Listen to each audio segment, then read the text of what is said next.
Assalamualaikum and very good day. So today we continue with our second topic, which is material.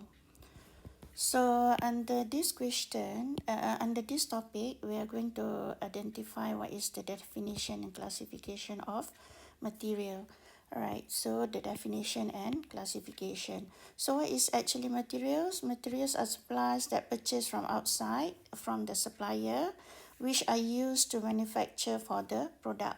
So it means that, for example, this is the main things that we need in order to produce something. So materials are classified as direct and indirect. So we have direct material and we have indirect material.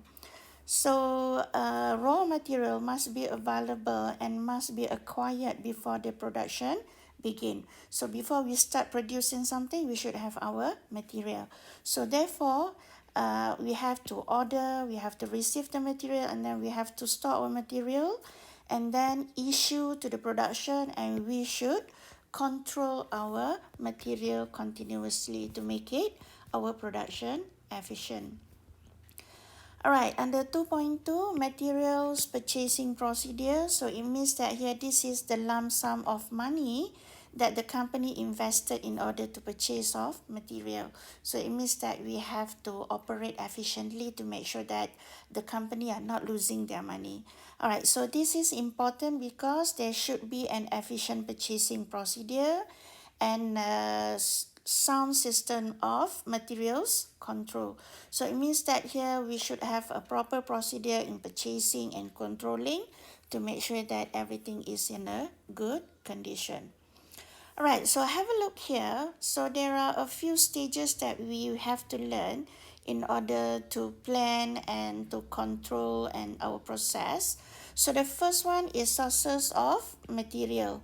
So here the storekeeper or the department's head that keep the materials, if they see that in their store they don't have enough material, so the storekeeper will say that they should buy the material. So what they should do, they request material on purchase requisition.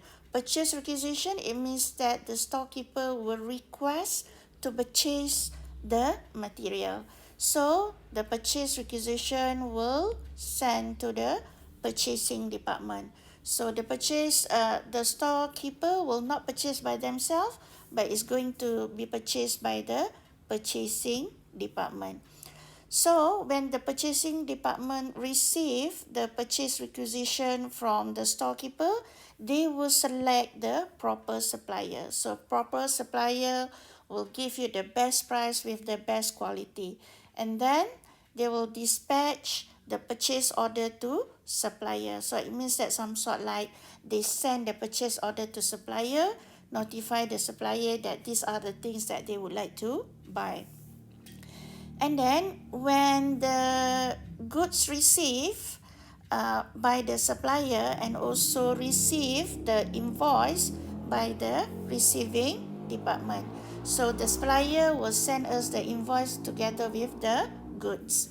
Right, so what we have to do, we have to check on the material, right, whether the material is in a good condition or not, and then we have to prepare good receive note. And then the material and also the good receive note will send to store. So the invoice, good receive note, and inspection report. So these three things was sent to the purchasing department. The invoice is stating what is actually the price that we have to pay to the supplier. The good receive note is actually notification that we receive the goods, and the inspection report. So it means that after the good receive, we inspect, and then the inspection report, the three things we are going to send to the purchasing department, notify that. So this is the amount that we received. So this is the amount that we already inspect, and also this is the being charged by the supplier.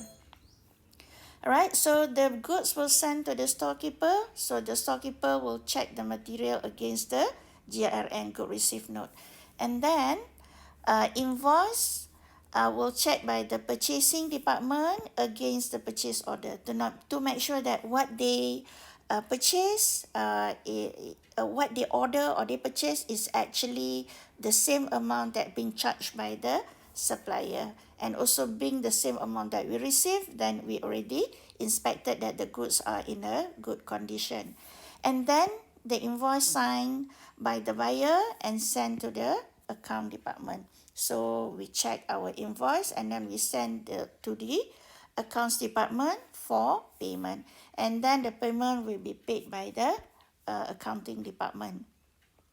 Alright, under 2.3 is the material control system. So just now is related with the purchasing procedure, the way that we purchase, but now it relates with the how suppose we control the material in our store. So here it is a system determine the reorder level, maximum, minimum, quantity in store. So it means that here these are the things that we should control to make sure that the amount that we have in our store is not too excessive or too much that we have or too many in store. Alright, or it means that it's too little, we don't have enough. So make sure that we should control this one to make sure that everything is in a good condition. So how much a storekeeper will request will depend on the following levels. So it means that these are the level that the storekeeper, that our stock should alert on, or we have to calculate on this one to make sure that we don't waste our money in our store system. Alright, the first thing we have to know to calculate reorder level. Reorder level, it means that by this level, we have to reorder. And then the minimum level, it means that this is the minimum amount that you should have in your store. If it falls below than this, so it means that the company is facing a problem. So this is the maximum level. So the maximum level is the maximum amount that you should have in your store. If you have more than the maximum amount, it's going to be a problem. For example, you don't have enough space, you have to rent other factory to keep your material. And then this is the average. Alright, so the main purpose is to ensure that there is no of overstocking. So it means that over than maximum or understocking. So it means that lower than the minimum. So our objective of controlling our stock is to in order to make sure that the order material at the right time. So make sure that we order at the right time. Number 2, we order at the right quantity and at the right price. It's not going to be overpriced or underpriced. And then it's going to make sure that no stock out. So it means that if we would like to produce later on our production, the material will be in our store, or the excessive stock, too many. So it's going to be a problem. So to minimize the stock level of stock without affecting the production. So we try to minimize, because if we purchase too much or too many our materials, it's going to affect our money or our capital. So have a look on the inventory cycle. So this is relate with the time, all right? And this is the quantity. All right, so here, so this is what we call the order quantity, all right? So this is the order quantity. So this is reorder point, and this is what we call the lead time here. So make sure that if we order here, all right, so let me show you, start from the beginning. All right, so this is the maximum order quantity that we should have in our store. Cannot be exceed than this, cannot be exceed than this. So this is our maximum. Maybe in this situation, the minimum will be 0. So if we use to produce our product, so it's going down our material. At this point, we have to reorder. So we cannot wait until the material becomes 0, then we would like to reorder. So at this point, we have to order. You know why? Because while waiting for the material to comes in, so this is what we call the lead time, the time for waiting the material to come to our store. So it will become 0 here. So we replenish back our store. Now it become maximum. And the same goes around here, going down. At this point, we have to reorder again. So this is the waiting time until we replenish back our store. So this is how it goes on. So we cannot, if we have below than lower, so it means that we couldn't produce because we don't have any material in our store, so the production has to be stopped. So it means that we have to pay for the workers, but they did not do their work. So many things will happen later. Alright, so this is the explanation that I said just now. So is Q is the receive is used up over a constant rate. So inventory level decreases. So R just now is actually the new order is placed. Just what I said just now. R is for the reorder. Alright, and then the period of time so referred to the lead time. So this is the time waiting for the delivery for the product. Okay. Alright. Now, so these are the things that we have to understand. So there are certain calculation that we have to understand for our maximum, minimum, reorder level, and also the average. So reorder level, it shows that this is the between the maximum and the minimum stock level just now. Right, just like just now. So this is the maximum level. So this is the minimum level. So in between there will be ROL. Alright, so by this figure, by this amount of material that you should have in the store, so you have to reorder. So the level is fixed after considering the rate of consumption. So we have to know the consumption or the amount that we use, and then we also have to know the time required. For example, the time that we are going to order from our supplier until the goods received to us. Maybe it takes 1 hour, 1 week, 2 weeks, maybe 1 month. So it depends on the supplier. And also we need to know the minimum level. So we have to memorize the formula which is not given in your final. So the reorder level, so we have to get the maximum consumption and maximum reorder period. So both are maximum for the consumption and also for the reorder period. Okay, so we can get for the ROL. Alright, what about the minimum stock? So the minimum stock is actually the minimum that we should have. If lower than this, so it means that the company will face a problem. So it's the lowest quantity, the stock should fall. So this is the level below the reorder level. Alright, just like what I said just now. So this is maximum, this is ROL, and this is the minimum level. Okay. So, an order should already have been placed to reduce the possibility of stock up. So it means that here, so when they reorder, when it falls until here, so the goods should receive already in the store. Alright, so what are the things that you have to consider? The rate of consumption, how many that they use, and then the time required and the lead time. So it means that the time they would like to send the goods, and then the normal or average consumption. So these are the things that you have to know. So what will be the formula of minimum stock level? So minimum stock level will be equal to, just like what I said, so we have to remember the formula. ROL that we calculate just now previously. So we use this figure. We take the average consumption and average reorder period. So if the question did not give you the average for consumption and average reorder period, so what you have to do, you take the maximums plus with the minimum, you divide by 2. It doesn't matter whether for the consumption or for the reorder period, if the question did not give you the average. So if the question give you the average, you can use straight away.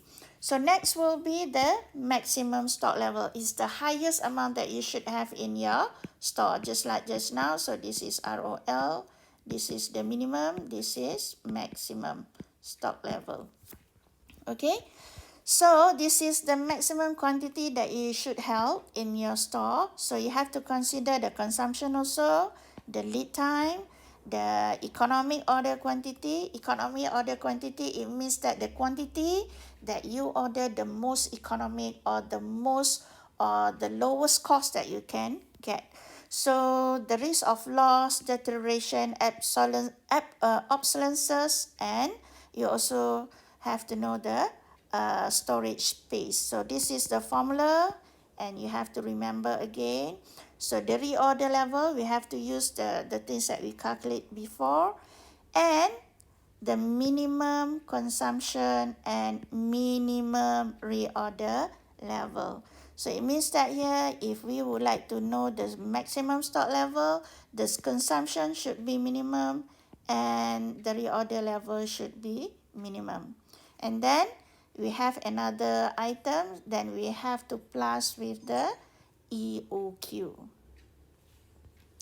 Alright, the next one will be the average stock level. So average stock level means that it shows that the average between the two. We take the maximum, we take the minimum, and we divide by 2. Alright, you can try this one. Alright, so answer your question using the following data. Alright, so they will give you the consumption. Here, they will give you the lead time and also the EOQ. And see here, they do not give you the average. So what you have to do, the average is, you can plus these two, divide by 2. Plus these two, divide by 2. And this is for the minimum, and this is for the maximum. Alright, so this is the minimum, this is maximum. How to get the average? So plus 2, 60 plus 130 divided by 2. So how to get the average lead time will be 20 plus 26 divided by 2. Alright, so hopefully you are able to do this one. So these are the answers. Make sure that you are able to get the figures. Alright, so next one, we are going to issue on the overstocking and understocking problem. Alright, so the objective of material is to maintain the optimum stock. So the principles which should be kept in mind is that there should not be any overstocking. So it means that you cannot keep more than the maximum that you should have, and then you should not understocking. Understocking means that you should not the amount of your stock should fall below the minimum. Alright, so because this will involve cost, so it means that, for example, overstocking, you have to rent it out another place. If you're understocking, so it means that the production will stop. You have to pay all of your workers like normal. Alright, so come here. So high cost, just like what I said just now. So large amount that we need another space. Alright, so if, alright, so the good things, the things that we have in our store need to be insured. So the insurance will be high, and then the money is tied up. So it means that you use your money too much or in buying stock, and then risk of deterioration. So it means that here, of course, the stock here will be obsolete if you buy so many, and the quality also will be obsolescence. It's going to be deteriorated, or maybe it can be expired before you use. Alright, so what happened under stocking? If we under stocking, so it means that here your production will hold up, will stop. So this one will be your delivery schedule. So you couldn't send the goods to your customer. So the firm may end up paying idle hour force. For example, I said just now, you have to pay to the workers, so the one will incur your cost. Organization may lose its importance to customers due to delay in meeting the customer order. So when you delay, send your goods to your customer, of course, next time the customer will think twice whether to order from your company or not to order from your company, or they can order from somewhere else. Alright? And then it's also, you cannot cope with the unexpected changes in demand if you have the problem. Alright, so economic order quantity for the next one, to determine the quantity of material, so which is the most economic to order. Just now we said that you already have the item here, economic order quantity. So it means that here, this is the quantity that you would like to order, which is the most economic, or it means that the lowest price that you can get. All right, so there are three methods that we can study over here. So we have formula method or equation method, number one. So this is the accurate one. We will use the formula. So the next one, you use the tabulation method. So we table this one, use the table. All right, this is not accurate, but is most logical answers. And this one is the graphical method. So why we should have to identify the EOQ? Because the EOQ will minimize the cost when we order. Because we have to consider the carrying cost or the storage cost, or the other name is the storage cost, that the cost that we need to keep our material in store. And then the ordering cost and also the purchase price. So these are the things that we have to consider in order to make sure that to calculate for the economic order quantity, or the quantity that we would like to order, which is the most economic or the lowest cost. Alright, so the economic order quantity for the formula, alright, so the square root of 2 CO and D. D stand for the demand here. CO stand for the ordering cost. And the down here divide by CS. CS stand for the carrying cost or storing cost or holding cost. It means that here, this is the cost to keep it. This is the demand in a year. Right? So if the question give you in a month, then you have to times with 12. If the question give you in a week, then you have to times how many week that you have in a year. And this is the 2 is number 2, and the CO is actually representing the cost of ordering. So it means that here the cost that you would like to order, or it means that here cost per order. So at one time you order, so what is actually the cost that you have to pay? Alright, so these are the other terms that you should know that we can use. Alright, number of orders, so it means that how to get the number of orders.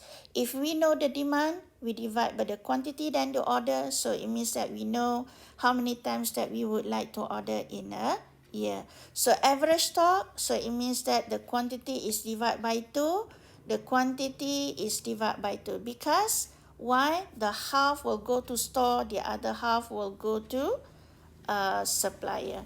Average stock value, so it means that we get the quantity divide by 2 only, all right, half that falls in the stock that we would like to times with the cost per unit. All right, so annual ordering cost, it means that here, so this is the ordering cost, so we times with number of order. So it means that how many times we order, we times with number of order. And the annual storage cost is actually a storage cost percentage we times with the stock value, or the storage cost per unit we times with the average quantities. So this one is quite technical. So if we go exactly in the tabulation method, I think that you are able to see how it works on. Alright, so in order to use our EOQ model here, so these are the assumptions that we should see, that the constant in demand. If the demand is changing every year, we cannot use this kind of formula. The constant carrying cost and ordering cost. Carrying cost or carrying cost and ordering cost. It means that the cost of order and cost of ordering is constant. And then the unit also is constant, the quick delivery, and then replenishment is made.